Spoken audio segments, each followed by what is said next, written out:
All right, man, peace. So, brothers, this is going to be episode 4 in the series that I'm doing on R. Kelly's accusers being put on trial by Chronicles of Judah144. And this entry will be featuring none other than Miss Lisa Van Allen, who played a pivotal role in the initial downfall of R. Kelly in the late 90s, early 2000s, because she was the one who was able to retrieve the quote-unquote sex tape featuring herself, as well as the sex tape featuring the niece of Sparkle, the marginal protege of R. Kelly, who had a flame-out R&B career. So anyway, they're going to talk about it. I'm going to chime in.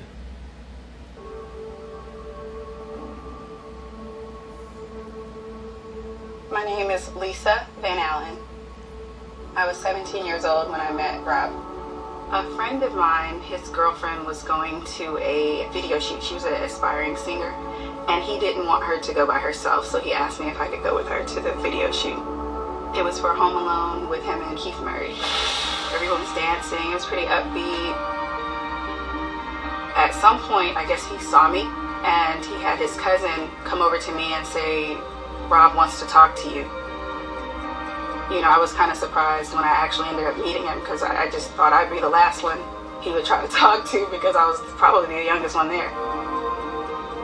Rob was sitting near the pool, and he was being really nice, and he asked me how old I was, and I told him I was 17. And he was like, 17? It's a bit old for my taste, but seems like you're ready. And he asked me, "Will your mother let you come to Chicago?" I knew he was at least 31, so I thought when I said 17 that he'd be like, you know, like that was going to be the deal breaker. Well, interestingly enough, R. Kelly actually asked this female if it would be okay with her mother if she were to travel between wherever she was from and Chicago. So that shows you that R. Kelly knew that he was dealing with someone who was legal. 17 is like the perfect age for an R. Kelly chick, because she's old enough to be legal and she's young enough to make him think that he's dealing with a 14-year-old. I'd heard about Rob's reputation about him dating Aaliyah, but I didn't assume that he liked younger girls. I just thought, at that moment, I just thought he liked me. In other words, you'd heard that he had married Aaliyah, but you were not concerned with that because you felt such an ego boost by having a celebrity of his stature actually show favor towards you. He actually had me go on the bus, his tour bus. He wanted me to take off the little dressy clothes I had on. So in other words, he wanted you to get on his bus so that he could ride the train. It went into him suggesting sexual acts like oral and sex. Are you sure that he's the one who suggested it, or was it you? I felt like I shouldn't have done that so fast, but at the same time, I didn't want to tell him no. I guess because I was young, pretty much, and I just didn't want to tell him no. I thought he might be upset. Or that you were young and you also were very attracted to him and you had no problem giving up the draws as soon as you had the opportunity, because you never knew if there was going to be another opportunity. And I've mentioned this before. Brothers have to understand this. And a lot of you guys, if you have enough experience with women, a woman will tell you that they knew that they were going to do something with you from the first time that they saw you, or that they heard you, or that, you know, they came into contact with you. They felt like you were their type to have intercourse with. And some dudes, the woman sees and she says, after 2 dates, I'm going to give him some ass. Some dudes, the woman sees and she says, I'm going to make him work for this. And other dudes, a woman sees and she says to herself, he can get this right now if he wants it. That's just how the woman is, man. Or, you know, not like me because I chose not to do it. I pretty much stayed on the bus in his t-shirt, and in between scenes, he would come back and forth on the bus. So in other words, he basically was running relays between filming the video and knocking your coochie out the ballpark. That's what you're telling me. Until he finished shooting. We exchanged. So after he finished shooting the video, he shot up in you. Exchanged phone numbers, and he told me to go straight to the car and go straight home. Take your ass home. I'll see you later. And keep everything on the down low. I actually waited about a month before I called him, he was pretty blunt. When can you get to Chicago? Of course, he wanted to get right to the point. You're talking about you waited a month. So a month is the period of time that you thought made you seem more like a lady. And how many chicks do you think he was with in that month time? He wasn't thinking about your ass. You call him back up. You're like, Rob, this is Lisa. Lisa who? Lisa from the bus. Which Lisa from the bus? Lisa from the bus who you met during the Keith Murray video. Which Lisa? Dark skin Lisa, light skin Lisa, tall Lisa, short Lisa? Light skin. Oh, okay, I remember you. Okay. So what'd your mother say? Okay. Be here by next week. I told my mother the truth about where I wanted to go and who I was going to see. And your mother had no objection, huh? I think she knew that she really couldn't keep me from going because I already had made my mind up that I was going. Are you sure that she knew that she could not keep you from going? If that was the case, then why tell her anything? You could have just left. Or was it that your mother did not mind that you were dating R. Kelly because she was hoping that R. Kelly was going to either get you pregnant or something would happen in which you guys could win a lawsuit? It just went from the first visit, me going back home, the second visit, to pretty much where I just didn't end up leaving. I just would stay. So in other words, you were a vagabond. It's not like you were his woman or anything. You were just some in-house coochie.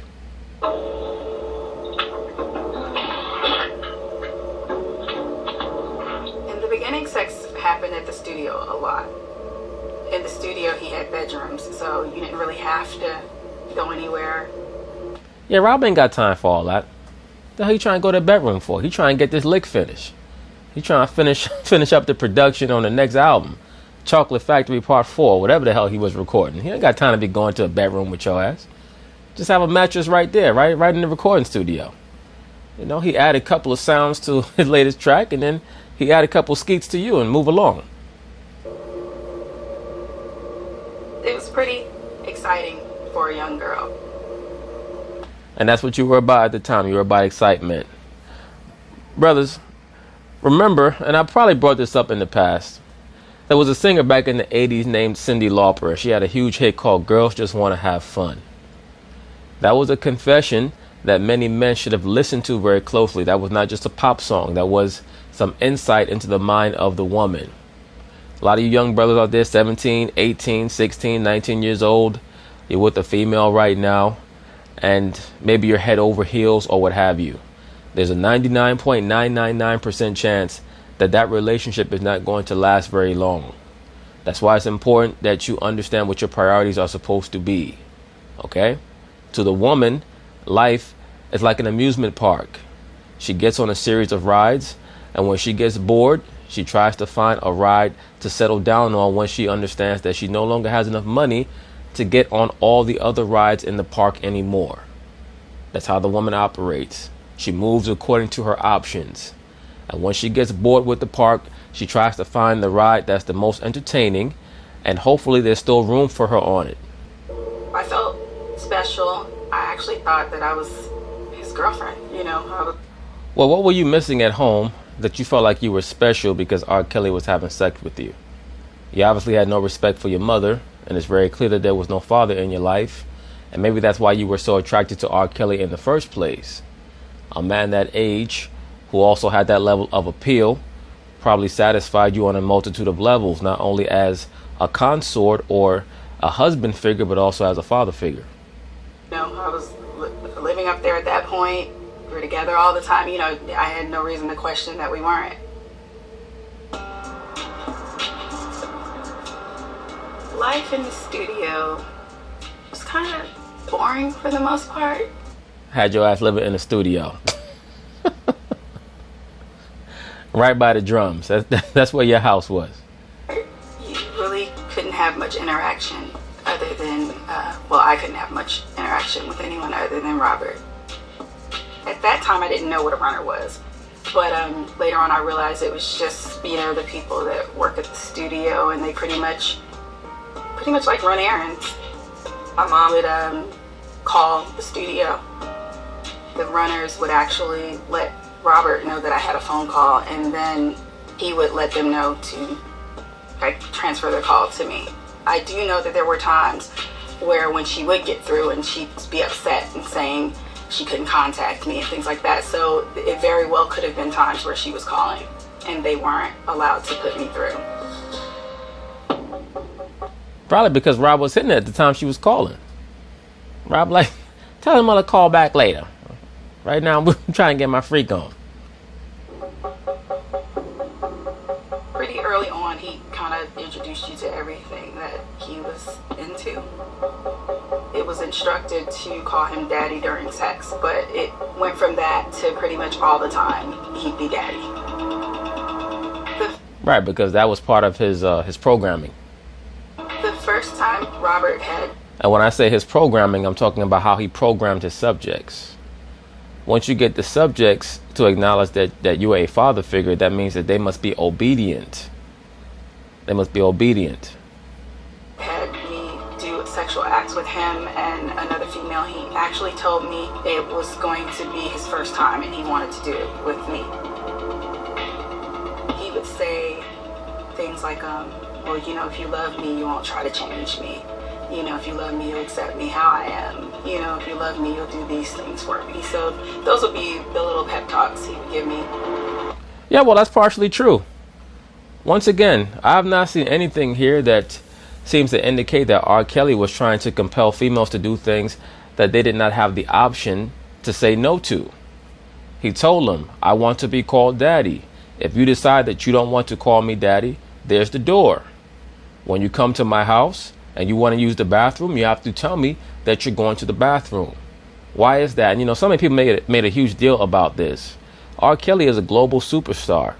You just can't have strange people up in your house going into the bathroom. You don't know that they're in there. You don't know what they're trying to plant under the sink or under the toilet. Then they leave your home an hour later. Next thing you know, 2 hours after that, the police are knocking on your door talking about they have a tip that you have drugs in your home. And you have no idea what the hell's going on. So you damn Skippy, if you in R. Kelly's house, you better tell him that you're going to the bathroom. You better ask him permission that you're going to the bathroom. He don't know why the hell you there. He knows that you there to give him some sex, but he don't know the real reason why you're there. There are a lot of people who are trying to set people up, man. There was a video that I saw of Floyd Mayweather in England probably about a year or so ago. And he was chilling with Anthony Joshua. And they were taking photos with fans. There was a long line of fans who wanted to take a photo with Anthony Joshua and Floyd Mayweather. And there was a young chick online. Of course, Anthony Joshua has a lot of female fans. She approached Anthony Joshua. I mean, of course, she acknowledged Floyd, but she approached Anthony Joshua with a container of something in there. She handed it to Anthony Joshua, smiled. He smiled back at her, and she walked off. As soon as she walked off, Floyd Mayweather grabbed the canister and looked in there. And he said, what are you doing, man? You can't trust these people. You never know what they have in these canisters. Yeah, people who might try to hand a worldwide celebrity boxer like an Anthony Joshua food, and he does not know that they may have baked some performance-enhancing drug into the food at the behest of a rival boxer or a rival promotional company. Next thing you know, he gets randomly tested, and his blood comes up dirty, and he has no idea why.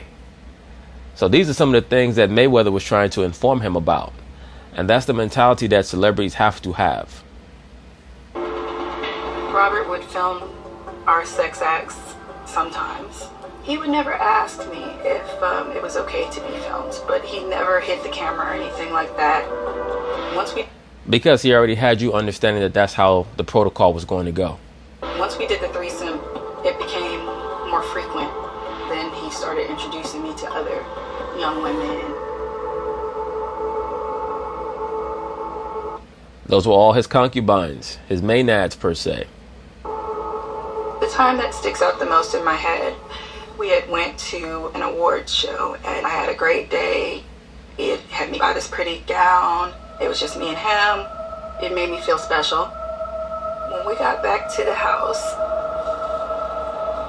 this young girl was there and he called her down. He told me that she was 16 and she was a neighbor. The way he had put it was kind of like he was trying something different, you know, like new, you know, with including her. We all went into the gym and he had the Space Jam stuff all on the wall. And he pulled a futon mattress out of one of the rooms, and he brought it out there and laid it out. He pulled out his camera and his tripod, and I started crying when we started to have sex. Yeah, because you realized you were nothing but a hoe to him. That's why you started crying. Because you realized you went from thinking that you were possibly going to be his wife to thinking that you were his girlfriend. Now you understand you're just a piece. You're just another piece in the puzzle.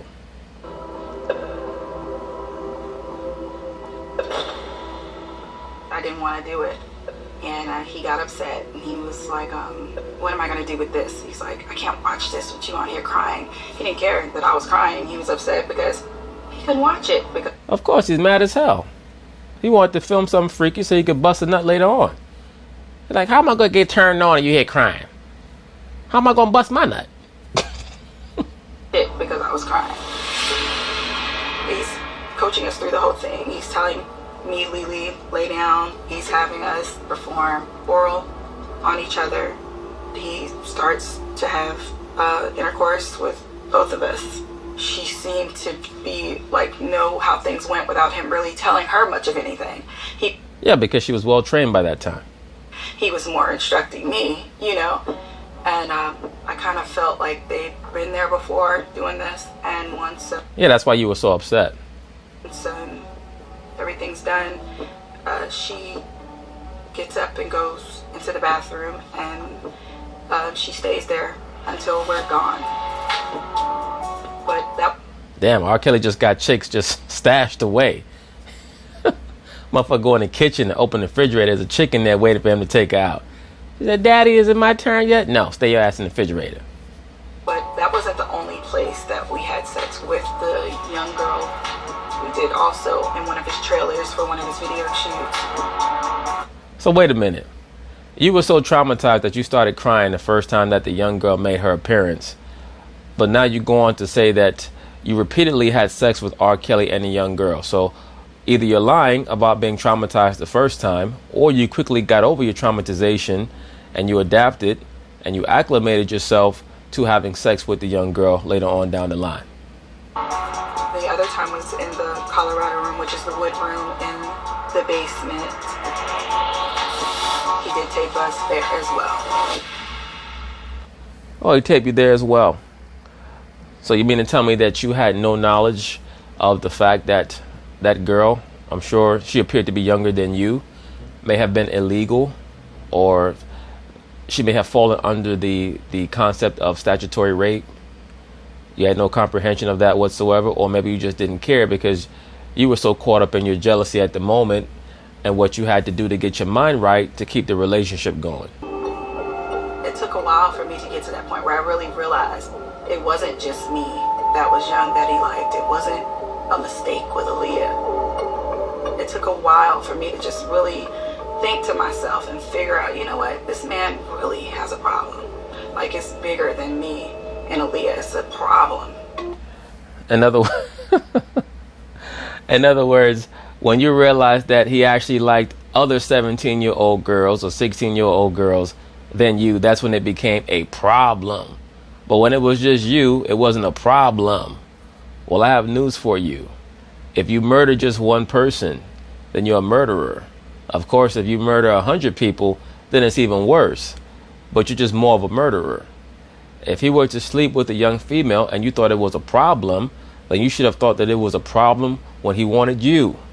You never thought that it was a problem when you thought that he just wanted you. Once you realized that he just liked young girls, period, then it became a problem because you no longer felt special. So you're a hypocrite, which is not a surprise. We'd be in the studio, and he'd have her parents in the studio, and he would actually pretend as if he cared that she was young.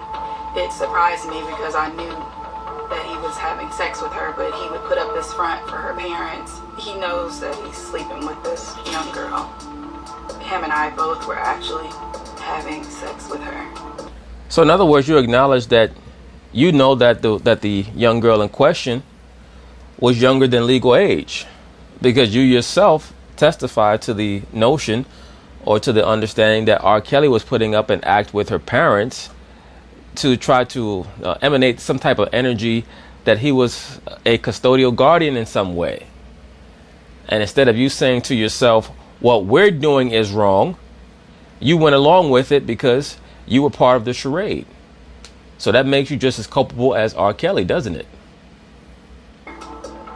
But I didn't know at the time that she was actually 14. Bullshit. Nonsense. The reason why you're saying that is because you know how it makes you look to acknowledge that you were partaking in a menage with her and R. Kelly. It's very obvious that even though you were 17 or 18 at the time, you knew the difference between a 17-year-old and a 14-year-old. I mean, I didn't know that side of him, lying to her parents to get them to trust him with their child.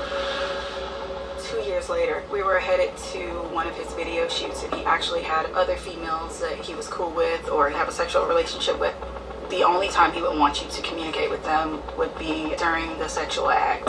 Other than that, you don't speak to each other, you act like each other don't exist. But because he want y'all focus on that penis, that's why. And if what you're saying is true about the parents and him trying to build up a level of trust between himself and the parents, then that means that the parents also are culpable, which we already knew anyway. I mean, truly what this story is about is a mass ignorance on the part of the people who were supposed to be presiding over this entire situation, that being the family members of that young girl, and they chose to turn a blind eye, hoping that she would be able to achieve fame by being associated with R. Kelly.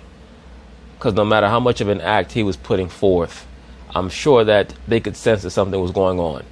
And once again, they chose to turn the other cheek and act as if they did not know what was going on. I sparked up a conversation, even though I wasn't supposed to. She had said something about getting a car. And I asked her, she said when she turns 16, she's going to get a car. And I asked her, aren't you already 16? Weren't you already 16? And she said, no, I'm 15. I'm about to be 16. Right, but that means what? You mean to tell me that if you thought she was 16, that would have made her legal age? That still probably would have made her too young to have a relationship with for a quote-unquote adult man in Illinois. And even if it wasn't, you should have known that that's right there on the cusp of legality. But you didn't care because you were caught up in licking out the coochie your damn self. It rang a bell in my head at that moment. It made me feel like sick to my stomach. It made me feel disgusted. Allegedly. Because all of the sexual encounters were before I found out she was 14. Bullshit. You just said that when you asked the chick how old she was, she said that she was 15. So now you're saying that all of the sexual encounters happened before you learned that she was 14. So which one is it? Was she 14 or 15?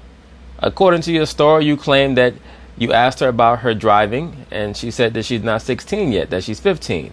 Now you're saying that all the sexual encounters happened before you learned that she was 14. So it's very obvious that you're a damn liar.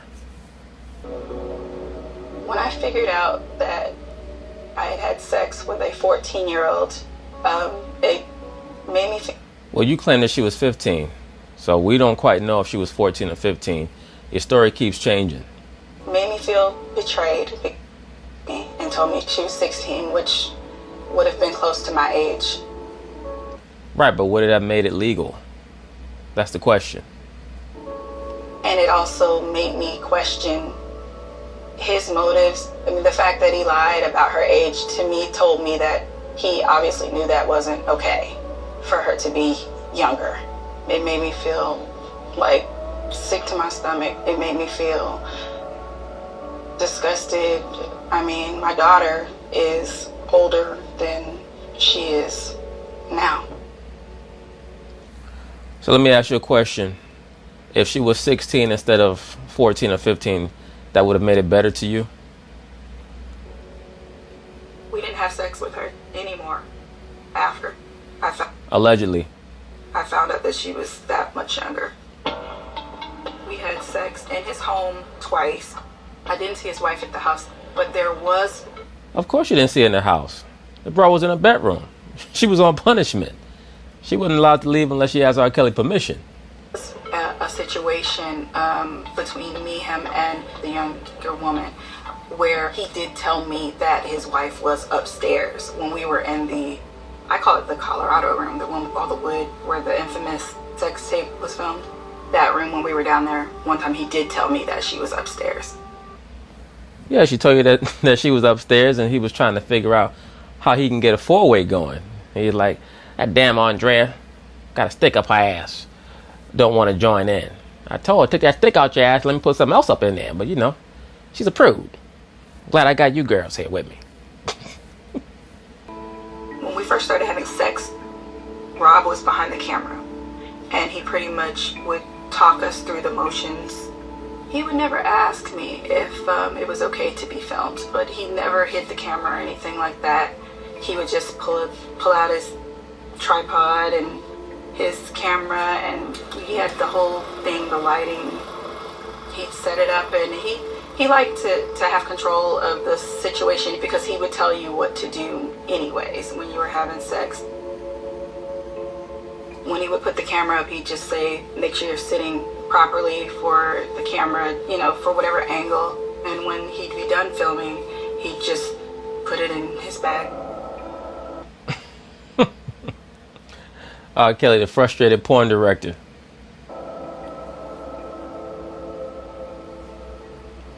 It was 2000, around the same time when I did the I Wish video with him. I was in the studio. I was in the room, and he left the bag in the room with me. And I just happened to open the bag up, and I started popping the tapes in to see what was on them. It was just a whole bunch of different tapes with him having sex with different young girls, I guess, and women. But I came across the one with me, him, and the 14-year-old. I watched it, and as I fast forwarded some, I'd see other scenes with just him and her. And that's the real reason why you got upset. Once again, brothers, many of these females are trying to act as if they have such a high level of conduct and morality or what have you, when in all actuality, for the most part, the reason why so many of them are incensed with R. Kelly is because of their envy and jealousy when they came to the realization that they were not the only one. His wife Andrea became upset when she realized that she was not the only one. The Hispanic chick, Lizette Martinez, she was upset that she was not the only one. This person here, Lisa Van Allen, upset that she was not the only one. Sparkle, in my view, left out the component of her engaging in a quote-unquote sexual rapport with R. Kelly because I believe that that's what was going on. I also believe that she tried to arrange for her niece to establish some level of connectivity or connection with R. Kelly, you know, without her knowing, kind of turning a half-blind eye to it so that once it started to sprout, that the fruit that tree would bore could benefit herself, her niece, and their entire family. And once the cat came out the bag, and also she realized that her career was not going to become as explosive or as fruitful as she wanted it to be, then she turned on R. Kelly. So it's really just an anger based in inconvenience. It's convenient for them to be incensed at him and outraged at him right now. Without me. Once again, she said, without me. That's what truly mattered in her entire sentence. Her face, her chest, just wherever it was going, he just was as if she was a toilet. He was just peeing, you know, just letting it go wherever. I thought it was gross and weird and belittling. I would agree with all that. But let's understand that there are a lot of people who have a lot of bugged out sexual proclivities. There are people who like to defecate on other people. There are people who like to vomit on them, piss on them, fart on them, and do all that other crazy shit. Women who like to be choked unconscious. So that's an issue that R. Kelly has to settle.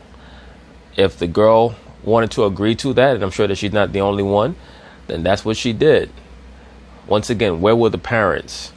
Where was her auntie, Sparkle, at to protect her? That's the real issue here. When I saw it, you know, it upset me. And I didn't want him to have. Why would a tape of you doing with R. Kelly what you've always been doing with him have upset you? It wasn't you on the tape that upset you. It was the understanding that he was doing the same things with other women that upset you. The understanding finally dawned on you that you were not unique at all to him. You were just a person that he was passing through, and that you would maintain your standing in his life as long as you stayed in your place. You no longer wanted to stay in your place because the thrill ride had come to its conclusion. It had come to its end. To have possession of the tape anymore, because I was on it and I took it and kept it on me. And when I got a chance to go back to my hotel room, I left it at my hotel room, and he never noticed it was gone. Of course, the man got 10,000 tapes just like it. You act like he gonna be like, what happened to tape 9,876? Had Lisa on there, had some other girls on there. Who the fuck took my tape? I actually didn't hold on to the tape that long at all because I was afraid that he'd find out that I had it. I had befriended a few of his other artists. So now we know the reason why R. Kelly has a no communication policy between people, because this is exactly what happens. And I actually asked one of them if they could hold the tape for me. Are you sure that that's all you asked them to do? You befriended some of his artists and you asked one of them to quote unquote hold the tape for you. Would that artist happen to be Sparkle? You see, brothers, this is why I say, when Sparkle claimed that she did not know how the Chicago Tribune got the tape, it became obvious to me that a lot of her story was not making sense. She claimed that she was mad at R. Kelly for making the tape. She claimed that she was upset with whoever was distributing the tape. But the Chicago Tribune called her in to ask her if she knew who was on the tape. Why would they pinpoint her unless she was the one who told them in the first place, or unless they knew that she was the source and that her source was Lisa Van Allen? Maybe Lisa Van Allen found out that the young girl was the niece of Sparkle, and that's how they built their friendship, and they conspired together to take down R. Kelly. That's the only thing that makes sense. She claimed that she made friends with some of his artists. I think that the main person that she made friends with was Sparkle, and they bonded together to try to take him down. And of course, everything that I'm saying is alleged, by the way. Okay, just stated my perspective on it. At this point, there were tapes floating around. I didn't want a sex tape of me floating around the internet or on TV or anything. So that's interesting. You did not want footage of yourself floating around the internet. So your solution was to take the tape from R. Kelly and hand it over to one of his artists. Does that make sense? Once again, you did not want footage of yourself having sex with R. Kelly floating around the internet. So your way of solving that was to take one tape, when the fact of the matter is that he made probably scores of tapes with you. You took one tape, and your idea of making sure that the tape remained confidential was to hand it over to somebody else. No, I'm not buying that one. Something is right in Denmark.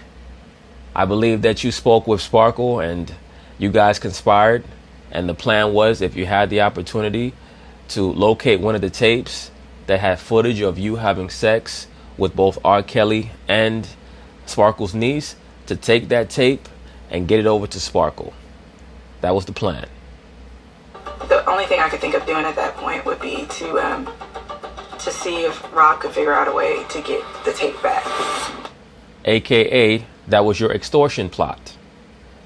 Steal a couple of tapes, give one to Sparkle. The other one you could tell him disappeared, and in order to get it back, you're going to need money. I actually ended up contacting Rob and told him that I had took the tape. He flew me back up to Chicago.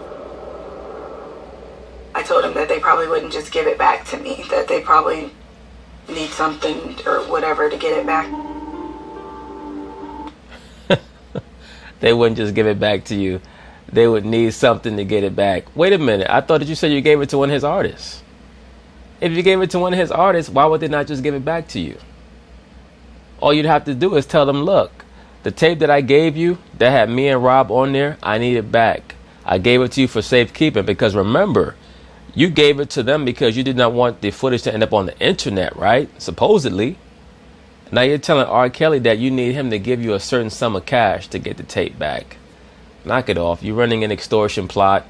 You took more than one tape. You took one tape that could be mass produced. You also took a tape that had Sparkle's niece on it, said you could take the man down. And so he arranged for them to be paid to get him back his tape. And of course, you were going to get a huge cut. He had them take lie detector tests with one of the guys and me. And I passed and the guy did not because he was lying. He said that he didn't make any copies and he actually did. So that's interesting. So you had one tape that you gave to one of his artists, assumedly Sparkle. The other tape you gave to some dude that you knew from somewhere, and this person stated that he made copies of the tape. But remember, supposedly, you were only taking tapes to stop them from hitting the black market. So you didn't think that when you gave tapes to somebody else that they were going to hit the black market. The fact of the matter is that you cared about nobody but yourself. You didn't care about the girl at all, because if you did, there's no way in the world that you're giving tapes to random people and assuming that they're not going to try to make money off of it. The fact of the matter is that you were running an extortion plot. So he ended up giving, like a little payment for that copy. And then he said, when you bring the rest back, you'll get, the rest of the money.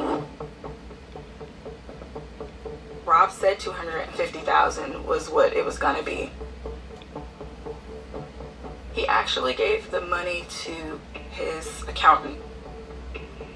He ended up getting the tape for Rob on the last. No, he ended up getting a tape for Rob. He didn't get the tape. There are R. Kelly tapes floating around all across America right now. On the last visit that I went up there.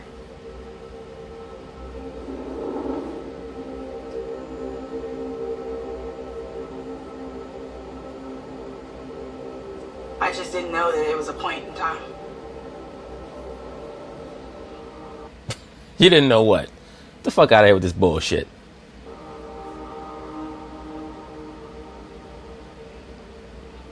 Where? All these chicks talking about how bad a guy R. Kelly is. There are certain people who would have had her come up missing off some shit like this.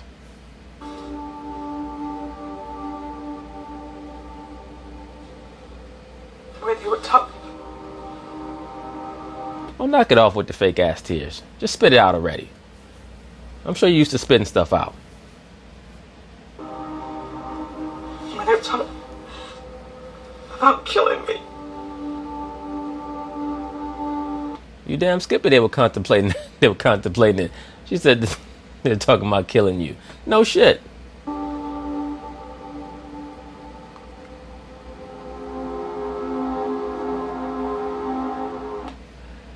It says here, R. Kelly's lawyers claim that Lisa took the tape as part of an attempt to extort money from Kelly. No doubt about it. That's obvious. I mean, I don't know who she thinks she's trying to fool. But right now, these females, they can get on TV and say anything, do anything, and then still play the victim role. But it's very obvious that she was involved in a plot to extort him. She was also involved in a plot to take him down. I don't believe that she only took one tape. I think that she took more than one. I think that one of her connects within R. Kelly's sphere was the singer Sparkle, and I think that Sparkle took the tape and brought it to the Chicago Tribune. And Lisa Van Allen took the other tape and brought it to her people to see if they could run an extortion on R. Kelly. And it worked. Worked pretty well. It was 2000. I had just turned 20 years old. I ended up missing my period, and I told Rob that I thought that I was pregnant, and he asked me to, did I take a pregnancy test? I told him I did, and after that he asked me to get another test and then to take that one in front of him. Of course, because he thought that you were running an abortion plot, which is very big amongst many of these chicks out here. Tell about 5 different dudes that they're having a baby. Tell them that they want to get an abortion and that they want the man to pay for it, or at least pay half.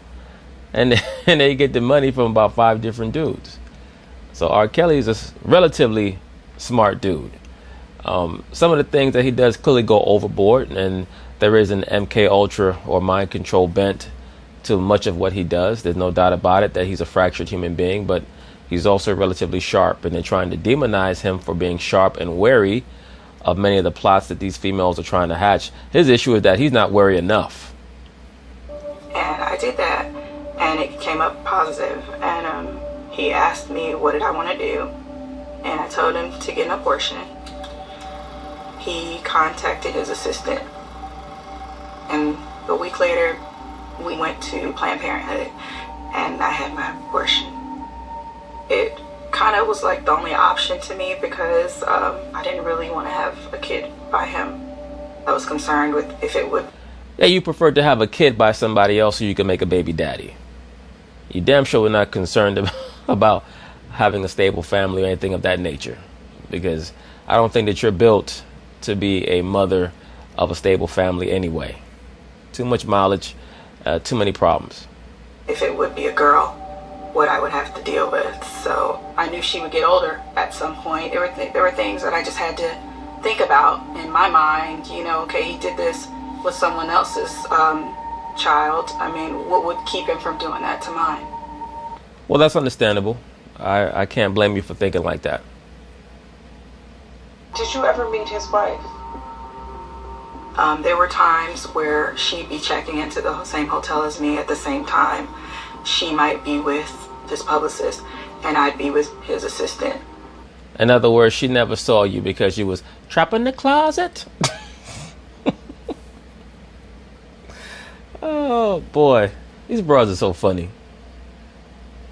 Okay, so now Miss Van Allen is going to tell us why the R. Kelly court case took so long to proceed in her view. Rob's team put it off for all those years because if it wasn't fresh in people's mind, you know, they wouldn't really be concerned with what was going on. I'm not quite sure if that's the entire reason why they put it off for so long. I think that they were also trying to get their strategy together because it was very obvious that it was him on the tape. So they had to make sure that they had all their I's dotted and their T's crossed when it came to potential witnesses. And that also answers the question as to why, quote unquote, Sparkle's family did not testify. They had all been heavily compensated. I recognized the 14-year-old's body because I had had sex with her and Robert. Yeah, multiple times. Multiple times. Don't forget that part. And Robert. So, you know, it was no doubt in my mind that it was her body. I mean, we've done oral on each other. I mean, I touched her breast. I, you know, looked at, you know, those parts. What parts? You mean her vagina? All of a sudden you don't know how to pronounce that word? Pronounce vagina. 14-year-old, 15-year-old girl's vagina. That's what you was very much comfortable having your face all up in, and you know, and that's why you could pick her vagina out in a lineup of vaginas. So tell me why you should not be held accountable for this situation as well. If you think R. Kelly should be going to jail for what he did to that girl, so should you. Because you were of legal age. You had intercourse by your own admission with that young girl numerous times, frequently. Not only that, but you lied. Even in your testimony in this docuseries. First, you claimed that the girl told you that she was 15. Then you said that she was 14. So it's very obvious to me that you knew the girl's age from the start. You were just ready to do whatever because you were trying to please R. Kelly due to the fact that you thought that you were the only one, or you hoped that you were the only one. So it was no doubt in my mind that it was her. Oh, we know that. No doubt in my mind that you know it was her too. Your ass should be sharing the same damn jail cell as him. But anyway, brothers, this is going to be the end of this entry in the series on Chronicles of Judah 144, taking R. Kelly's accusers to trial. So peace.